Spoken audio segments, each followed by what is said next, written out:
Avladı yaxşı terbiye etmeli, avlada vakit vermeli, avlada vakit çıkarmalı. Hemişe karubar bilenem değil, hemişe masrufiyet bilenem değil, hemişe ders ve tedris bilenem değil. Avladan vakit vermeli, şondanım soramalı, şona ve nasihat etmeli, terbiye öğretmeli. Ana bul atağın inen edeceği işe kene. Eğer terbiye olmadı ki, onda dünyadan yüzümüz qaraldır, ölümümüzden son bilen izimizden bir dağ şol, bir qara lette şol. Ana şu cihetten avladın terbiyesine qat koyuş etmeli. Bir avladdan diye bir maydacık oğlundan sorulupdur qaran. Bir babacıktan sorulupdur. Ayıptır ki sen kette olsan näme boljak deyipdir. Şu soruluyor amaydı oğlundan. Her kim soruyor kette olsan näme boljak? Bazı aytıyor doktor boljak, injiniyer boljak, alim boljak. Her gepler aytıyor da. Ana şunun şekilde bir maydacık oğlundan sorulupdur ki sen ayında da näme boljak deyip. Son mayda oğlun näme deyipdir? Yankı soran adama men ayında da kette olsam telefon boljak deyipdir. Dakik bolun, bir mayda oğlundan sorulupdur ki sen ayında da näme boljak deyip.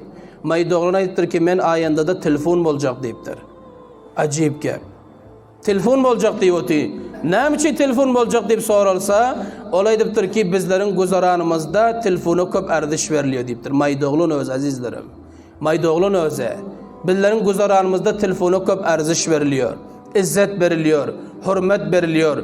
Telefon çaca koyuluyor, karrat marrat. Telefon alıp sıyırılıyor. Atam ba deyiptir, okudan turan bağda hali pazlan yok, hali gözün sıyırın yok, telefonunu aktarıyor deyiptir. Atam ba ki telefondan ayrılı bilmiyor deyiptir. Nira varsa telefon bilen. Bizlerin guzaranımızda deyiptir, telefonu köp qaralıyor. Avladın kısasından da bir deyiptir. Oğlunun kısasından da bir deyiptir. Menin kısamın da bir deyiptir de. Şunun için men arzu etken kette olsam telefon boljak deyip. Mayda oğlun öze.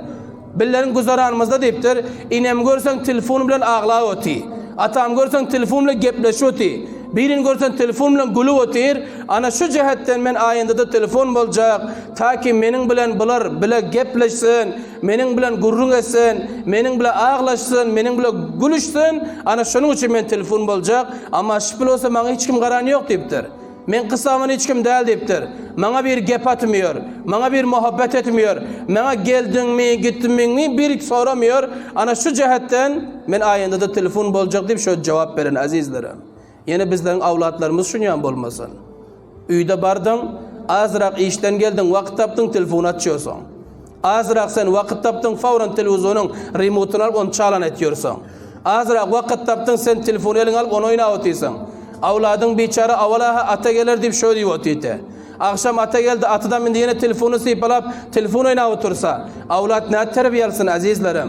Şu cihetten avladın terbiyesine kat koyuş edelim. Avlada katı vakit verelim. Avladdan sonra alın.